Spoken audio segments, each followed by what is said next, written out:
Olá, mulheres, bom dia, vamos para mais um devocional. Hoje nós vamos falar de Tamar, de Judá. Está em 1 Crônicas 2:4 e também em Gênesis 38. Porém, Tamar, sua nora, lhe deu à luz a Pérez e Zerá. Todos os filhos de Judá foram 5.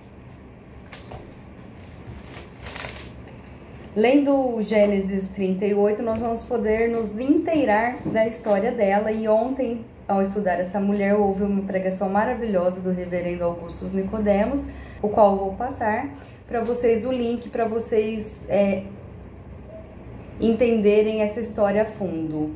Porque quem conhece sempre se questionou, com certeza, tamanha história de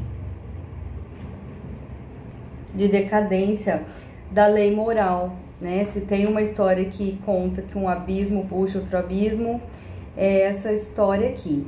Aconteceu então que Judá, o filho mais velho de Jacó, se apartou dos seus irmãos. Provavelmente ele pegou uma herança antecipada antes de que Jacó morresse. E ele tinha amizade, a amizade com o mundo é inimizade com Deus, a Bíblia vai dizer. Ele tinha amizade com um adulamita, chamado Ira. E ele se hospedou na casa desse homem, e ele conheceu uma mulher cananeia, que era filha de Suá, ou Sua, e ele a tomou como mulher. Concebendo, ela deu à luz a um filho que chamava outro filho que chamava Onã, e o último filho chamava Selá. Ele passou a viver nessa cultura e casou o seu primogênito também com uma cananeia. Isso não quer dizer que ela era mulher má, ruim, porque nós podemos lembrar que Melquisedeque visitou Abraão e ele temia ao Senhor, reverenciava o nosso Deus. Então, pelo pecado de abandonar a fé, abandonar os costumes e se entregar aos costumes da carne, aos costumes cananeus, Deus veio com juízo sobre a vida deles, e Judá não conseguia enxergar isso. O seu primeiro filho morre, e a Bíblia vai dizer, em algumas versões, né? Aqui diz assim, na versão revista atualizada: o Senhor o fez morrer. Mas algumas versões está escrito: o Senhor o matou. Porque ele era mau, perverso e fazia as coisas más perante ao Senhor. E para cumprir a lei do levirato, né, era um costume da época que depois virou lei mosaica, porque o costume nada mais é para fortalecer a lei moral e também uma questão de bom senso, né? A Bíblia fala assim que Deus imprime em nossos corações a lei. Então nós já temos um bom senso de definir o que é certo e errado desde quando nascemos, mesmo antes de conhecer a Bíblia. Por isso que algumas pessoas vão se tornar indesculpáveis, vai dizer em Romanos. Então aqui, para cumprir essa lei do levirato, que era casar-se com o irmão mais próximo, que seria Onã, o seu sogro Judá deu,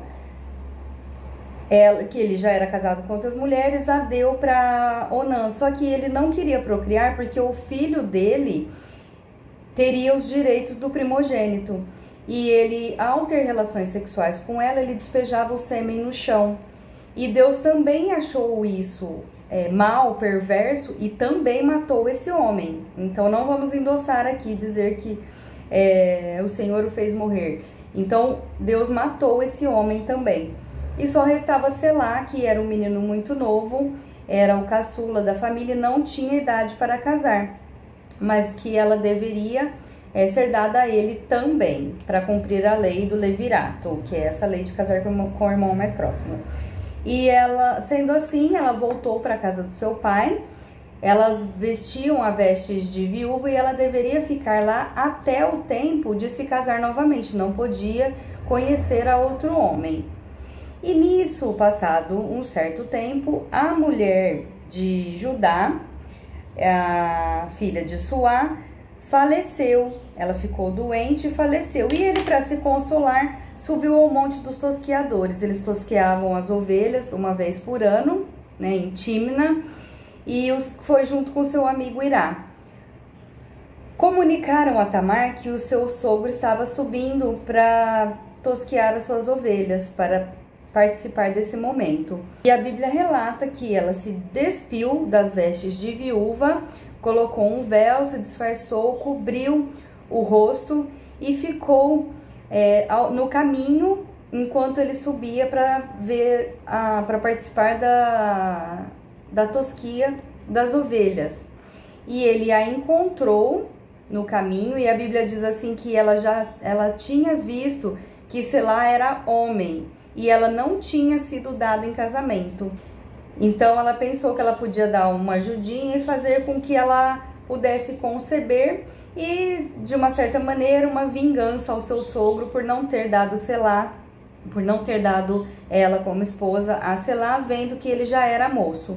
Então ela se vestiu como uma prostituta. Esse era hábito dos cananeus. Nós vamos ver mais pra frente no versículo 21 que ela era uma prostituta cultual. Eu já falei aqui pra vocês que haviam templos na Cananeia, o deus Baca, que era como se fosse um santuário, que essas mulheres eram deusas da fertilidade, e eles acreditavam que transando com essas mulheres eles adquiriam prosperidade, bênçãos e fertilidade, que era algo de bons auspícios. Olha como o valor moral da pessoa, quando ela se desvia dos caminhos do Senhor, se deturpa completamente. Então, para os cananeus isso era normal. Então ele vai e possui a sua própria nora, e a Bíblia diz que ela concebe. Só que enquanto ele está conversando com ela como uma prostituta, ela pergunta, como qualquer prostituta, o que ele daria a ela para se deitar com ele. Então ele diz que daria um cabrito do seu rebanho, e enquanto ele não trouxesse esse cabrito, ele daria algumas coisas em penhor. Aí ele entregou a ela o seu cajado, o seu cordão e o seu sinete, né? O selo. O sinete era algo muito pessoal, era para fechar, para selar as cartas, né? Alguns homens importantes tinham esse selo, né? Colocava parafina para selar a carta e carimbava. Então, como se fosse um anel ou um carimbo. E era muito característico, muito específico. Eles sabiam quando chegava a carta, era como se fosse o remetente, sabendo quem enviou aquela carta ao destino. Então ele entregou a essa mulher, prometendo voltar e entregar o cabrito. Ele foi embora, ela se vestiu com as vestes da viuvez para voltar para a casa de seu pai. E Judá foi embora e mandou o cabrito através do adulamita para o mesmo lugar e perguntou onde está a mulher que estava aqui, a prostituta cultual. E os homens disseram: aqui nunca teve prostituta cultual. E aí ele ficou com a pulga atrás da orelha, né? E passou o tempo, para não tornar opróbrio, ele achou melhor deixar quieto, deixa os meus pertences com ela mesmo, para que isso não seja uma ignomínia, seja um escândalo, que ele passaria muita vergonha se todos soubessem isso, que ele foi cumprir com a palavra dele, mas que ele não encontrou a mulher. E passado 3 meses foi dito a Judá que Tamar teria adulterado. E ele pede, olha que engraçado, né? Aí vale a lei moral para punir os outros, vale a lei moral, né? Igual algumas pessoas que usam a Bíblia para poder exortar as outras, né? Olha o cisco que está no olho do irmão, mas não tira a trave que está nos seus próprios olhos. Então ele pede para tirá-la da casa dos seus pais, trazê-la para fora, para que ela fosse queimada. E Tamar, que era uma mulher astuta, pega os objetos e então chega um homem até ela e ela diz: o dono desses objetos foi de quem eu concebi. O dono dessas coisas foi de quem eu concebi. E ele pega e leva para Judá e ele pergunta: reconhece esses objetos? E a gente não sabe se esse homem percebeu, mas logo caiu a ficha de Judá e ele diz: ela é mais justa do que eu. Ele reconheceu os objetos de prontidão e percebeu que ela era mais justa do que ele, porque ela estava simplesmente cobrando uma promessa que ele esqueceu de cumprir a ela. e ela era tida por ele como uma azarada. Então, provavelmente no coração dele, ele não queria mesmo dar Selá. Ele já havia perdido 2 filhos e ele achava, vou dar meu filho caçula para ela e que também vai morrer, que é culpa dela que eles estão morrendo. E ele não conseguia olhar para si e ver tamanha atrocidade que ele cometia. Todo o valor moral que ele perdeu, que ele profanou da casa dos seus pais, Abraão, Isaque e Jacó. E ele não a deu a Selá, porque isso ocasionaria incesto. E também ele nunca mais a possuiu, que também configuraria a um incesto. E acontece um fato muito interessante, ela estava grávida de gêmeos, na época não tinha ultrassom, não dava para saber. E enquanto a parteira ia fazer o parto, um menino colocou a mão para fora e a parteira pega e coloca um fio, amarra um fio na mão dele e ele volta a mão para dentro de sua mãe e Pérez é quem rompe e nasce primeiro. E o fio significava que o outro filho seria o primogênito, mas Pérez rompe e sai primeiro. E aí a parteira até fala, como rompeste a saída? Que é algo inusitado, algo que, nossa, é uma história totalmente improvável, né? E a gente só consegue entender que essa história está na Bíblia porque, vez por outra, nós somos enganados. O engano é imaginarmos que estamos certos.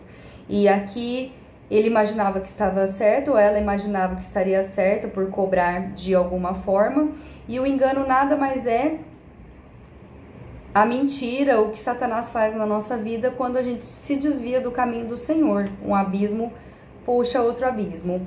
Só que essa história vai findar numa história interessante, porque o primeiro filho lhe chama Pérez, o que rompeu a saída, que assustou a parteira e a todos nós. E o segundo filho chama Zera, ou Zerá, né? Quisera eu sair primeiro, ser o primogênito, brincadeira. E o primogênito de Tamar, filho de Judá, vai ser o antecessor da família de Davi. Então ele faz parte também da genealogia de Jesus. A Bíblia diz assim que Deus exalta quem Ele quer, Deus humilha quem Ele quer. É um fato também de mostrar a soberania de Deus, a supremacia de Deus, que nós muitas vezes não entendemos, mas Deus é Deus e Ele vem mostrar que essas pessoas, por mais que fossem pecadores, né, um enganador sempre encontrará um outro enganador que vai tratar a vida dele. E a promessa do Messias vem através de Judá, por isso que Jesus é o leão da tribo de Judá. É interessante porque foi tirada a bênção de Simeão e Levi, porque eles foram maus. E aconteceu que Judá também teve essas coisas, poderia perder, mas aprove a Deus exaltar a vida de Judá, mesmo fazendo várias atrocidades. Ele não era uma pessoa boa, ele foi o filho de Jacó, o irmão de José, que incitou a vender a José. Então, nada passa impune aos olhos de Deus. Ele era enganador e ele encontrou uma pessoa que o fez passar por aquilo que ele fazia às outras pessoas também. Ele também foi aquele que intercedeu junto com seus irmãos.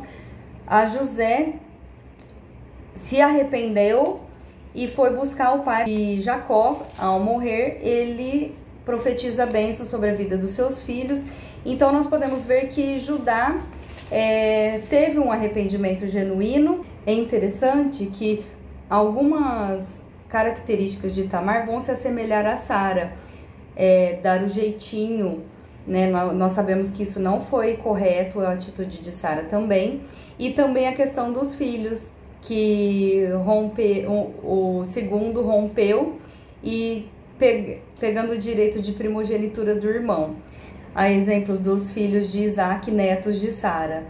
Então, mais uma vez, o exemplo vem a nós. E aqui Kuyper vai finalizar de uma maneira muito interessante. Ele fala da maneira inusitada que Deus tem para fazer as coisas. Algumas mulheres improváveis aparecem na genealogia de Jesus. Raabe por ser prostituta, Batseba por ter cometido o pecado também, e Tamar também aparece na genealogia de Jesus. Se você for lá em Mateus 1, você vai confirmar isso. E ele diz: é difícil para nós entendermos como Deus, para nos humilhar e instruir, permite que os nomes de mulheres pecadoras apareçam na genealogia de seu filho. Não, sem dúvida as melhores escolhidas para serem ascendentes que vão dar a luz ao Messias, o Redentor, e nos é concedido por pura graça. Isso é um golpe ao nosso senso moral. Quem que limita, né? Quem que põe regra ao nosso senso moral? Tudo isso nos faz reconhecer que os caminhos de Deus são incompreensíveis. Nosso Deus é imensurável, como vimos no Clube do Livro. Não há dúvida, porém, de que em toda essa série de ações pecaminosas, Tamar é a menos culpada. Judá falou a verdade quando reconheceu que ela era mais justa do que ele, após ordenar que ela fosse queimada por fornicar. Não podemos esquecer do desejo sincero de Tamar dar um herdeiro a Judá. O próprio Judá quebrou sua promessa. Um último ponto é que ela foi criada entre os cananeus, para quem o adultério era praticamente isento de reprovação. Assim, se devemos levantar o dedo em reprovação desses excessos, devemos ser mais severos com Judá do que com ela, e também com os filhos de Judá. Então, o que podemos aprender com essa mulher é que, apesar do senso errôneo de justiça dela, ela não carregava esse fardo, esse rótulo de azarada. Ela não devia carregar esse rótulo de azarada. As pessoas costumam colocar rótulo porque não conhecem a fundo a história, não é mesmo? Os maridos morreram por conta do pecado do próprio pai e que os ensinou a ser tal qual a ele, que não temia o Senhor, não tinha os seus valores morais firmados no Deus de Abraão, Isaque e Jacó, profanaram totalmente o que foi lhes ensinado, e assim Judá passou aos seus filhos, que teve essa herança e também essa justiça da parte de Deus por eles fazerem o que era mal aos olhos de Deus. E também nos exorta quanto a 2 pesos e 2 medidas. Se ele queria justiça, que ele fosse justo também, não é mesmo? Afinal, ela era a cananeia, ela era a que não tinha conhecimento nenhum da palavra de Deus. Então, quando diz que ela foi mais justa do que ele, não mentiu. Devemos tomar muito cuidado com esses rótulos que as pessoas colocam em nós. As pessoas dão apelido, fazem bullying, e às vezes as erradas são elas mesmas e elas não percebem o tamanho do pecado, da contramão, né? Essa história de reviravolta que nós vemos aqui nos ensina muito bem isso. E nada passa impune aos olhos de Deus. Aquele que está sendo injusto será admoestado por Deus. Se Deus tiver um propósito na vida dele, ele vai tirar o que for necessário para ensinar essa pessoa.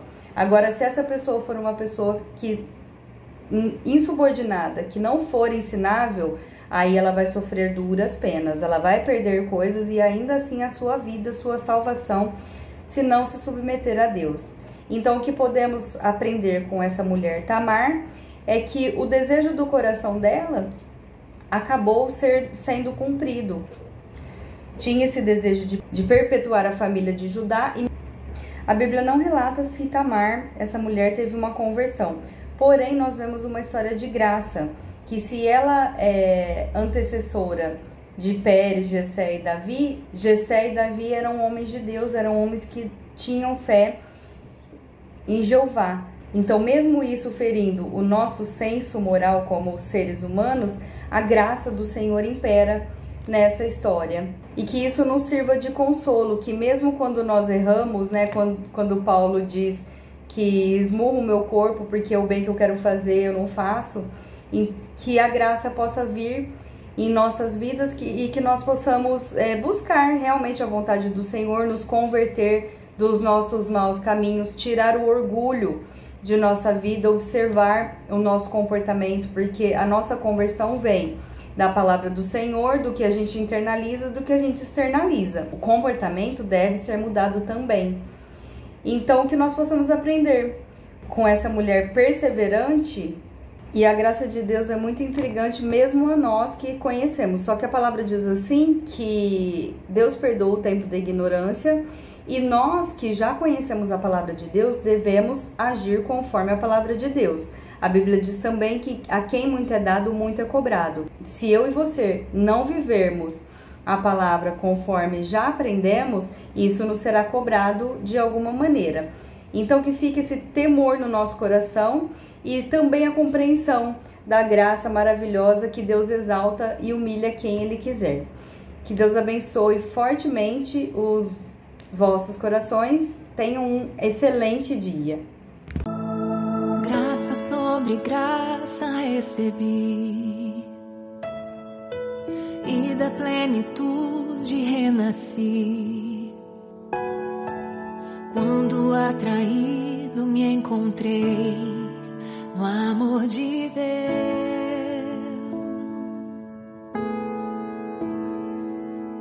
Vive poderosa salvação, luz que me alcançou na escuridão. Todo meu pecado se apagou no amor de Deus.